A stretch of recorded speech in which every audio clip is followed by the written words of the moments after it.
India में अभी क्या मामला चल रहे हैं, उस हवाले से क्या हो रहा है, क्या अपडेट्स हैं, वो हम इस वीडियो में देखते हैं और इस पे अपना रिएक्शन देते हैं। तो आप लोगों से गुजारिश है कि अगर वीडियो पसंद आए तो इसे लाइक और शेयर करें और हमारे चैनल को सब्सक्राइब भी करें। क्या सड़क से संसद जा रहे कॉकरोचों को पीटकर मोदी सरकार ने अपने पैर पर कुल्हाड़ी मार ली है? देखिए, एक सच ये भी है कि जहां पर बच्चे पिटे वहां पर पुलिस वाले भी घायल हुए। लेकिन फिर भी यह सवाल मौजूद है कि क्या जो लाठीचार्ज हुआ वो सरकार की एक बहुत बड़ी और महंगी गलती साबित होगा? देखिए, कॉकरोच की एक खासियत होती है, यह कहा जाता है कि वो धरती का सबसे जिद्दी जीव है। आप उसे जितना मारेंगे, जितना कुचलेंगे, वो खत्म नहीं होगा, बल्कि और ताकत से निकल कर आएगा। और यही बात शायद जंतर मंतर पर दिख रही है और सरकार को समझ में आ रही है, क्योंकि जिस आंदोलन को शुरुआत में एक मीम मटेरियल कहकर मजाक उड़ाया गया, जिस आंदोलन को सरकार ने 20 दिनों तक नजरअंदाज किया, अब जब संसद जाते वक्त वो लाठी खाता है तो वो आंदोलन अपने आप दोगुना बड़ा हो जाता है। सोनम वांगचुक अस्पताल के बेड से अनशन जारी रखें, तमाम मोदी समर्थक भी अब इस आंदोलन को अप्रत्यक्ष तौर पर समर्थन दे रहे हैं। राहुल गांधी जो अब तक खामोश थे, वो प्रधानमंत्री के दरवाजे तक पहुंच गए। अरविंद केजरीवाल, आम आदमी पार्टी, समाजवादी पार्टी, चंद्रशेखर आजाद खुलकर सामने आ गए। तमाम हीरो हीरोइन सोशल मीडिया पर पोस्ट कर रहे हैं। संसद का मॉनसून सत्र शुरू होते ही ठप हो गया है। किसान भी बॉर्डर पर आ गए हैं और देश के तमाम शहरों में इस वक्त आंदोलन को समर्थन दिया जा रहा है, कहीं सड़क पर तो कहीं सोशल मीडिया पर। यानी वो कॉकरोच जो कल तक मजाक लग रहा था, वो आज सरकार के मुहाने पहुंचकर सरकार का सबसे बड़ा सिरदर्द है। जिस सुप्रीम टिप्पणी के बाद कॉकरोच नाम सुनकर शुरुआत में हंसी आ रही थी, आज वो सरकार के माथे पर पसीना ला रहा है। और यहीं से सवाल है कि क्या मजाक उड़ाने से लेकर मजाक मजाक में एक आंदोलन आज सरकार की नींव को हिला रहा है, और जिस हिसाब से बढ़ रहा है वो आगे सरकार को हिला सकता है। नमस्कार, मैं हूं शुभांकर मिश्रा और आज का वीडियो बड़ा महत्वपूर्ण है। मैं जानता हूं कि लाठीचार्ज का वीडियो आप लोग देख चुके हैं, इसलिए मैं ये सब बात नहीं करूंगा क्या हुआ क्या रहा। आज बात करेंगे उस खेल की जो कहानी के पीछे चल रहा था। समझेंगे कि सरकार की असली गलती लाठी थी या वो टाइमिंग। मोदी सरकार जो कई आंदोलन से निपट चुकी है, इस बार उसका आजमाया हुआ फॉर्मूला फेल क्यों हुआ? इतिहास में जाकर हम देखेंगे कि कब कब आंदोलन लाठी खाकर मर जाते हैं और कब जिंदा हो जाते हैं। साथ ही इस वीडियो में हम आपको यह भी समझाएंगे कि सरकार के सामने अब 3 कौन से रास्ते बचे हैं और हर रास्ते की अपनी कीमत है, इसलिए वीडियो का यह वाला हिस्सा आप जरूर देखिएगा। और आखिरी में बात उस एक्स फैक्टर की जो इस आंदोलन को बाकी सभी आंदोलनों से अलग कर देता है। अब इससे पहले कि हम शुरुआत करें, बहुत शुक्रिया आप लोगों का। बड़ी संख्या में आप लोगों ने इस बीच में हमें प्यार दिया है, समर्थन दिया है, हौसला अफजाई की है।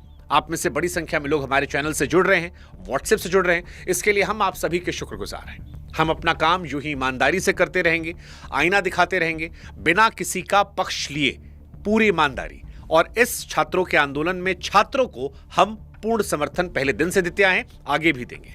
हम आपका भी समर्थन चाहते हैं। हम चाहते हैं कि आप भी बड़ी संख्या में हमारे चैनल से जुड़ें, हमारे व्हाट्सएप चैनल से जुड़ें। लेकिन फिलहाल कहानी जो है वो इस विषय की है। सरकार की असली गलती क्या लाठी नहीं टाइमिंग थी? सबसे पहला सवाल यही, क्योंकि बहुत सारे लोगों को यह लगता है कि सरकार की सबसे बड़ी गलती 20 जुलाई का लाठीचार्ज है। लेकिन आप जरा गौर से देखिए, लाठी तो आखिरी गलती थी, असली खेल जो था वो टाइमिंग का है।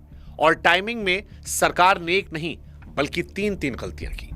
पहली गलती, जब बात करने का सही वक्त था तब सरकार मुंह फेर रही थी। 20 जून से जंतर मंतर पर प्रोटेस्ट चल रहा था। शुरुआती 15 दिनों में मुश्किल से 1000 लोग जुट रहे थे।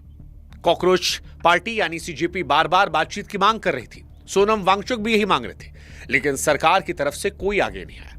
अब आप सोचिए कि अगर उस वक्त बात हो गई होती तो कितना सस्ता सौदा सरकार के लिए होता। 1000 लोग थे, छोटी सी मांग थी, कोई राजनीतिक दबाव नहीं था, एक कमेटी भी मामला ठंडा कर सकती थी। लेकिन सरकार ने वही किया जो वो हर आंदोलन साथ करती है, डिले करो, इंतजार करवाओ, अपने आप ठंडा होकर खत्म हो जाएगा। अब इसी सरकार का एक और चेहरा देखिए। संसद मार्च वाले दिन सुबह 6 बजे बातचीत शुरू हो गई, दोपहर होते होते जेपी नड्डा मिल गए। अब आप हिसाब किताब समझिए, 1000 बच्चे 15 दिन तक आवाज लगाते रहे, किसी को नहीं सुनाई पड़ा। लेकिन जैसे ही भीड़ का आंकड़ा लाखों में गया, उस दिन सुबह 6 बजे सरकार की नींद खुली। यानी सिस्टम टॉपिक देखकर नहीं, भीड़ देखकर आपकी बात सुनता है। खैर, यह पहला विषय था। दूसरा, 18 जुलाई को सोनम वांगचुक को जबरदस्ती उठाकर अस्पताल पहुंचा दिया गया, जो दूसरी गलती आती है। सरकार को लगा कि अनशन की तस्वीर हट जाएगी और आंदोलन की जान निकल जाएगी, लेकिन इसके बिल्कुल उल्टा हो गया। अनशन के 16वें दिन सोनम की तबीयत चर्चा की विषय थी, सहानुभूति बढ़ रही थी, और जिस दिन यह हुआ उस दिन से जंतर मंतर पर भीड़ और बढ़ने लगी। 19 और 20 जुलाई की रात यह भीड़ बढ़ी, यानी सरकार ने आंदोलन को उसका सबसे बड़ा प्रतीक दे दिया। अनशन से कमजोर होता है एक आदमी जो छात्रों के लिए भूखा है, और सरकार उसे खींच कर ले गई है। यह दूसरी गलती थी। तीसरी गलती, लाठी उस दिन चली जिस दिन देश के सबसे ज्यादा कैमरे जंतर मंतर पर थे। संसद मार्च के दिन खुद कॉकरोच पार्टी को 20,000 30,000 लोगों की उम्मीद थी, लेकिन कहा जाता है कि आंकड़ा लाखों तक गया। इतनी भीड़, इतने कैमरे, और उसी दिन आंसू गैस से गोले, लाठियां, घायल होते बच्चे, ये सारी तस्वीरें लोगों को परेशान करने वाली थी। और इसे समझने के लिए आप खुद 1 मिनट के लिए जज बन जाइए, क्योंकि इस कहानी के 2 पक्ष हैं और दोनों को हम आपके सामने रखते हैं हर बार की तरह ईमानदारी से। पहला पक्ष जो पुलिस का है, पुलिस का कहना है कि भीड़ ने बैरिकेड तोड़े, पथराव हुआ, डीसीपी समेत 100 से अधिक पुलिसकर्मी घायल हुए। लाठीचार्ज के खिलाफ एक याचिका भी हाईकोर्ट पहुंची है। कोर्ट ने तुरंत सुनवाई से मना कर दिया, कहा है कि कोर्ट को इन सब में मत घसीटो, यानी अदालत ने अभी किसी पक्ष को दोषी नहीं ठहराया। दूसरा पक्ष सरकार का, पेपर लीक में 13 गिरफ्तारी कर दी हमने, कई सारे कदम उठाए हैं, और यह भी सच है कि पहले से भी पेपर लीक होते आए हैं, ये आज से नहीं, दशकों पुरानी बीमारी है। लेकिन सवाल यह है कि क्या केस यहीं बंद हो गया? नहीं, असली सवाल यहीं से शुरू हुआ। अगर इतना सब हो रहा था तो सड़क पर भीड़ क्यों बढ़ी? क्योंकि छात्रों का गुस्सा, वो जो सरकार ने कदम उठाया गिरफ्तारी का, उससे शांत नहीं हुआ। बच्चे जवाबदेही चाहते थे, जवाबदेही टॉप लीडरशिप से कि आपको हमारी चिंता है। 7 साल में 70 पेपर लीक का जब जिक्र हो रहा है तो केवल 4 आदमी को गिरफ्तार करने से गुस्सा शांत नहीं होगा। कई बच्चों की जान गई, और वहीं से लोग चाहते थे कि जवाबदेही आए, ऊपर कुछ बड़े ठोस कदम उठाए जाएं, यह दिखाया जाए कि आप हमें लेकर गंभीर हैं। इस्तीफा दिया जाए, नहीं हुआ। यानी अगर बातचीत लाठी वाले दिन सुबह 6 बजे हो सकती तो वो बातचीत 15 दिन पहले क्यों नहीं हो सकती? और यही सवाल जंतर मंतर पर आज भी है। नतीजा वही है जो ज्यादातर जानकार कह रहे हैं कि इस एक्शन से आंदोलन का समर्थक घटा नहीं, कई गुना बढ़ गया, और जो नहीं भी पहुंचे वो सोशल मीडिया के माध्यम से इस आंदोलन को समर्थन देने लगे। अब कुल मिलाकर अगर आप देखेंगे तो हर आंदोलन में 3 चीजें होती हैं, एक कहानी, एक प्रतीक, एक विलन। इस कहानी में नीट के छात्रों की कहानी आ गई। प्रतीक जो था वो सोनम वांगचुक का जबरदस्ती उठाया जाना, और विलेन 20 जुलाई की लाठियों ने पूरा कर दिया। पहली गलती में सरकार बोली नहीं, दूसरी में सुनी नहीं, और तीसरी में सोची नहीं। सीधे शब्दों में कहें तो आधी भीड़ कॉकरोच जनता पार्टी ने जुटाई, और बाकी सरकार के इन 3 लापरवाहियों ने, बाकी लाठी ने।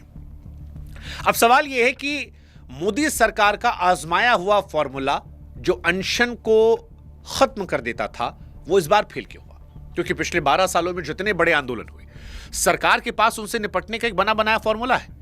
जब भी प्रधानमंत्री नरेंद्र मोदी का विरोध होता है, वो न्यूट्रल रवैया अपनाते हैं और विरोध के खुद ठंडा पड़ने का इंतजार करते हैं। प्रोटेस्ट करने वालों पर लेबल लगाए जाते हैं कि ये एंटी नेशनल लोग हैं, ये गुमराह वाले लोग हैं, राजनीतिक तौर पर ये इंस्पायर हैं, अर्बन नक्सल हैं, और बहुत सारे अलग अलग। इस बार भी ये शुरुआत हुई थी।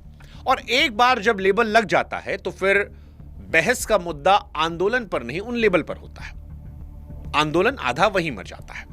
इस बार भी हुआ थी शुरुआत, लेकिन इस बार कहानी थोड़ी पलटी, और वो पलटी इसलिए क्योंकि राजनीतिक पार्टियों के नेताओं ज्यादा सोनम वांगचुक का चेहरा जो है वो सामने आया। अब सोनम वांगचुक जब सामने आए, छात्र मां बाप दिखाई पड़े, तो एंटी नेशनल वाला टैग काम नहीं कर पाया, और यहीं से कहानी जो है वो अलग होती चली गई।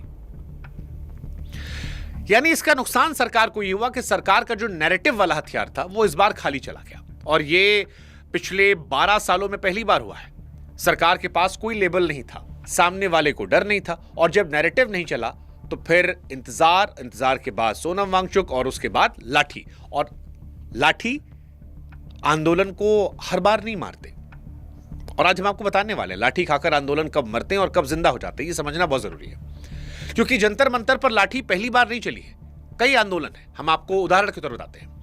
2020 में सीए के खिलाफ शाहीन बाग का प्रोटेस्ट होता है। 2023 में बृजभूषण शरण सिंह पर यौन शोषण का आरोप लगाने वाली महिला पहलवानों का प्रदर्शन होता है। दोनों बार पुलिस ने झड़प के बाद हिरासत में लेकर जंतर मंतर खाली करवा दिया और मामला ठंडा पड़ गया। दूसरी तरफ किसान आंदोलन 2020-21 में किसानों ने दिल्ली के सारे बॉर्डर, सिंघू बॉर्डर, गाजीपुर, टिकरी इन पर कब्जा किया। किसान संगठनों के दावों के मुताबिक 700 किसानों की मौत हुई। पूरे देश में समर्थन खड़ा हुआ और आखिर सरकार को तीनों कानून वापस लेने पड़े। अब सवाल है, फर्क क्या था? तो देखिए, प्रधानमंत्री ये मांगे तब मानते हैं जब उन्हें लगता है कि जन समर्थन बहुत बढ़ गया, इतना कि बीजेपी का जो कोर वोटर है वो भी अब खिसक रहा है। यानी आंदोलन की ताकत भीड़ से नहीं मापी जाती, वो मापी जाती है कि भीड़ में वोटर किसका है। अगर बीजेपी का वोटर भी सरकार से नाराज होता, उसको लगता है गलत हो रहा है, तो फिर सरकार ज्यादा जल्दी इन्वॉल्व होती है। और अगर इसी कसौटी पर सीजेपी को परखें तो समझना बड़ा दिलचस्प रहेगा। क्योंकि किसान आंदोलन की जड़ जो थी वो पंजाब, हरियाणा, पश्चिमी यूपी में थी, लेकिन नीट की परीक्षा जो है वो हर राज्य, हर जाति, हर धर्म का बच्चा देता है। अब सवाल है, ये परिवार कौन है? ये वही पढ़ा लिखा मिडिल क्लास है जो सालों से बीजेपी का सबसे मजबूत समर्थक माना जाता है। किसान आंदोलन बीजेपी के वोट बैंक के किनारे पर चोट थी, लेकिन नीट परीक्षा में जो वोट बैंक है ये सीधे सीधे बीच में। किसान आंदोलन खेत से उठा था, और ये वाला जो आंदोलन है ये उसी स्टडी टेबल से उठा है जो इस देश के लाखों घरों में लगी है। और ये गुस्सा अब केवल ट्विटर ट्रेंड तक नहीं है। जंतर मंतर पर कई ऐसे माता पिता हैं जिन्होंने कोचिंग की फीस के लिए एफडी तोड़वाई थी। कई ऐसे बच्चे हैं जिन्होंने नीट के लिए बहुत बहुत मेहनत की थी और बदले में पेपर लीक मिल गया। और याद रखिएगा कि ये जो मिडिल क्लास होता है इसका गुस्सा हर बार ट्रेंड में नहीं जाता, कई बार ये ईवीएम में जाता है, और इसीलिए सरकार की परेशानियां अब बढ़ने लगी हैं। हालांकि एक कहानी मिडिल क्लास को लेकर और कही जाती है कि मिडिल क्लास का गुस्सा अक्सर बहुत तेज जलता है और बहुत जल्दी बुझ जाता है। और इसीलिए इस बार इस आंदोलन का सबसे बड़ा इम्तिहान यह होगा कि यह भीड़ जो है ये जंतर मंतर पर कितने दिन टिकती है। क्योंकि सरकार को अब इस आंदोलन में भी हथियार मिला है।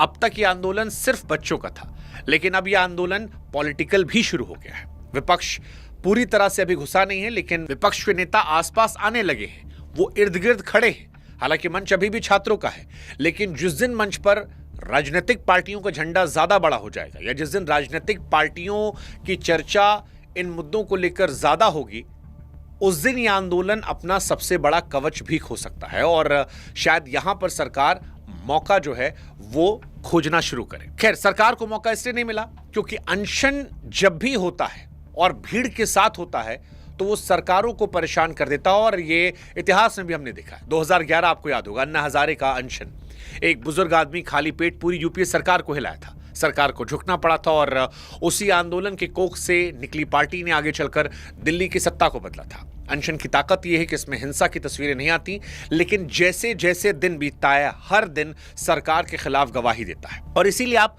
सोनम वांगचुक की टाइमलाइन देखिए। 20 जुलाई की सुबह सोनम ने अनशन तोड़ने की 3 शर्तें रखी थी कि पेपर लीक की जिम्मेदारी तय हो जाए, सीजेपी के रिप्रेजेंटेटिव को संसद में सांसदों से मिलने दिया जाए, और ये उम्मीद थी कि अगर संसद में मामला उठाया जाएगा तो शायद कोई रिजल्ट आ जाएगा और धर्मेंद्र प्रधान का इस्तीफा हो जाए। और इसी के बाद थ्योरी आने लगी कि सोनम वांगचुक का रुख नरम पड़ गया है, यानी उस सुबह भी सरकार के लिए दरवाजा खुला था इज्जत के साथ मामला खत्म करने का। लेकिन फिर शाम को लाठीचार्ज हुआ और वहां से सारी कहानी पलट गई। और फिर सोनम ने भी कहा कि भाई मैं अलग नहीं हूंगा, मैं जहां पर हूं वहीं से इस प्रोटेस्ट को सपोर्ट करता रहूंगा।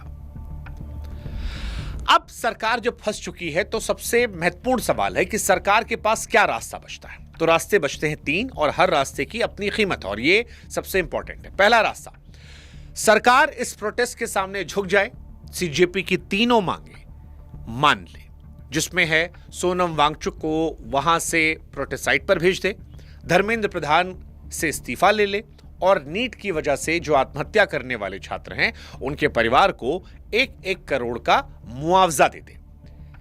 लेकिन सरकार क्या यह करेगी? अगर सरकार ये करती है तो सरकार क्या अपना 12 साल पुराना नियम तोड़ेगी? क्योंकि मोदी सरकार तो मानती है कि अगर आप इस्तीफा ले लेते हैं तो ये मैसेज जाएगा कि सरकार झुक गई। और बीजेपी का घोषित नियम है कि राजनीतिक दबाव में कभी भी किसी मंत्री का इस्तीफा नहीं होता। आज तक तो नहीं हुआ, क्योंकि 12 साल में सिर्फ एक इस्तीफा हुआ था एमजे अकबर का, वो मीटू पर हुआ था, जिसकी एक पूरी कहानी बनाकर हमने आपको एक अलग वीडियो में डाली थी। दूसरा रास्ता बीच का रास्ता है, अभी थोड़ा सख्त दिखे और कुछ महीनों के बाद किसी कैबिनेट फेरबदल में चुपचाप धर्मेंद्र प्रधान का विभाग बदल दे। मोदी सरकार का यह पुराना पैटर्न है, इशारा भी यही है। किरण रिजिजू ने बताया कि एनडीए सांसदों की बैठक में पीएम मोदी ने कहा है कि पेपर लीक के दोषियों को कड़ी सजा मिलेगी, यानी सजा की बात हो रही है, लेकिन जिम्मेदारी की बात अब तक नहीं आई है। यानी भीड़ को जवाब आज चाहिए। क्या सरकार आज देगी? देखते हैं। नहीं हुआ तो फिर यह प्रोटेस्ट चलता रहेगा। तीसरा रास्ता है इस अनशन को कुचल दिया जाए, और यह सिर्फ आशंका नहीं, तैयारी भी दिख रही है। दिल्ली पुलिस अज्ञात लोगों के खिलाफ अब तक 10 एफआईआर कर चुकी है। दंगा, सरकारी संपत्ति को नुकसान, कर्मचारियों पर हमले जैसे गंभीर धाराओं में। यह वही स्क्रिप्ट है जो शाहीन बाग और पहलवानों के प्रदर्शन में चली थी, लेकिन इस बार कीमत अलग है। विपक्ष सड़क पर है, राहुल प्रियंका तक को हिरासत में लिया गया, संसद ठप है। पहले 2 दिन दोनों सदन चल नहीं पाए। सरकार को इस सत्र में 7 बिल पास करवाने हैं। विरोध ऐसे ही बढ़ा तो बड़े बिलों पर वोटिंग तो दूर की बात है, मतलब चर्चा भी हो जाए, बहुत बड़ी बात है। यानी जंतर मंतर पर चली लाठी की कीमत सरकार को संसद के अंदर भी चुकानी पड़ सकती है। अब सवाल है फिर क्या रास्ता बचता है? तो तीनों रास्तों को एक लाइन में समझिए। अगर सरकार झुक जाती है तो साख पर सवाल होगा, अगर सरकार टालती है तो वक्त जाएगा, और कुचली तो संसद। सरकार जिधर भी कदम रखेगी हर रास्ते पर सरकार को एक टोल टैक्स चुकाना पड़ेगा। क्यों चुकाना पड़ेगा? क्योंकि शुरुआत में मौके थे, तब इस मामले को उन्होंने भुनाया नहीं। उधर कॉकरोच जनता पार्टी ने भी स्टैंड चेंज कर दिया है। भीड़ देखकर उन्होंने भी तय किया है कि अब वो सरकार के पास नहीं जाएंगे, सरकार को जंतर मंतर आना पड़ेगा। यानी आंदोलन बैठ गया है, घड़ी चल रही है। अब सवाल है कि क्या होगा। तो देखिए, विज्ञान ये कहता है कॉकरोच बड़ी से बड़ी तबाही झेलकर भी बच निकलता है। शायद इसीलिए अब ये कॉकरोच शब्द इस आंदोलन पर सूट कर रहा है कि जितना कुचलोगे उतना निकलेंगे, और 20 जुलाई की लाठियों ने इसे सच भी साबित किया। अब ये कहानी किसान आंदोलन की बनेगी, जहां सरकार को झुकना पड़ा था, या शाहीन बाग, जहां एक रात में जंतर मंतर खाली कराया गया था? जवाब आने वाले दिन में मिलेगा। लेकिन इतिहास एक बात साफ करता है कि सरकारें लाठी से नहीं गिरती, भरोसा टूटने से गिरती हैं। और 20 जुलाई को जो बच्चों को चोट लगी, पुलिस वालों को भी चोट लगी, उसमें भरोसे पर सवाल खड़ा हुआ है। पुलिस वालों का भी जिक्र इसलिए करेंगे कि पुलिस वाले भी पीटे हैं, सच ये भी है, लेकिन कहानी वो है कि पुलिस वालों ने भी पीटा है उन बच्चों को जो उन्हीं के देश के बच्चे हैं, और जो एक ऐसी मांग कर रहे हैं जिससे इस देश का भविष्य बेहतर होगा। हालांकि इस पूरी कंट्रोवर्सी के बीच प्रधानमंत्री नरेंद्र मोदी के आप आलोचक हों, कॉकरोच जनता पार्टी के आप समर्थक हो, हम आपसे 1 मिनट चाहते हैं।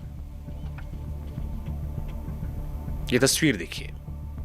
प्रदीप मेघवाल राजस्थान, ऋतिक मिश्रा उत्तर प्रदेश, अंशिका पांडे दिल्ली, भाग्यश्री कर्नाटक, रेणु मीरा, शेख सना और कई नाम जो किसी लिस्ट में दर्ज नहीं हो पाए।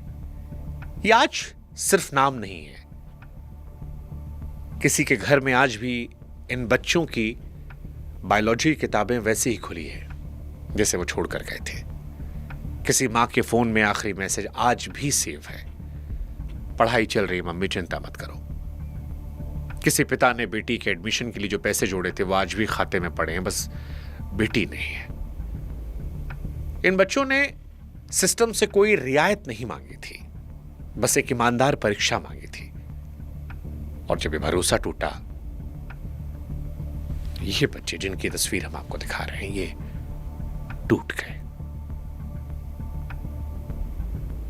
इसीलिए ये लड़ाई किसी पॉलिटिकल पार्टी को पसंद करने नापसंद करने, किसी की 4 अच्छी बुरी हरकतों को देखने नजरअंदाज करने से कहीं आगे की है, किसी इस्तीफे से बहुत बड़ी है।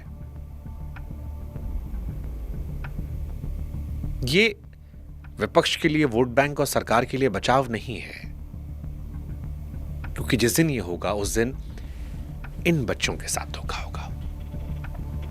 उस दिन इन बच्चों को जो अब इस दुनिया में नहीं है, उन्हें लगेगा कि पहली बार इनका पेपर चोरी हुआ और दूसरी बार इंसाफ चोरी हुआ। इन्हें सच्ची श्रद्धांजलि उस दिन मिलेगी जिस दिन पूरी जवाबदेही तय होगी और एक ऐसा तंत्र बनाया जाएगा कि आगे कभी किसी पेपर की कीमत किसी बच्चे की जान नहीं होगी। और इसीलिए बार बार हम प्रधानमंत्री जी से अपील करते हैं कि कार्रवाई करना एक बात है, जवाबदेही रखना दूसरी बात है। और यह तो ऐसा मामला है जिसमें जवाबदेह सिर्फ सरकार नहीं, हम सब भी हैं, हम सब भी। लेकिन आप देश के मुखिया हैं, इसलिए सबसे बड़ी जवाबदेही आपकी है। 7 साल 70 पेपर लीक और फिर ये तस्वीरें। हो सकता है जंतर मंतर पर जो बैठे हों आपके राजनीतिक विरोधी हों, हो सकता है कि उन्हें अपने सियासी फायदे दिख रहे हों, हो सकता है उनमें से कई लोग ऐसे हों जिनकी जबान हरकतें ऐसी हों जिसे देखकर मन में गुस्सा आता हो। लेकिन ये तस्वीरें जो हैं, इन्हें देखकर अगर पूरे देश के मन में पीड़ा नहीं होती और सरकार जवाबदेह नहीं होती तो ये इस देश का दुर्भाग्य होगा।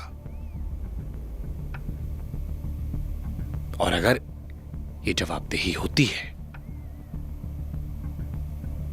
इस मामले को लेकर इन्हें इंसाफ मिलता है, तो वो इन बच्चों को सच्ची श्रद्धांजलि होगी।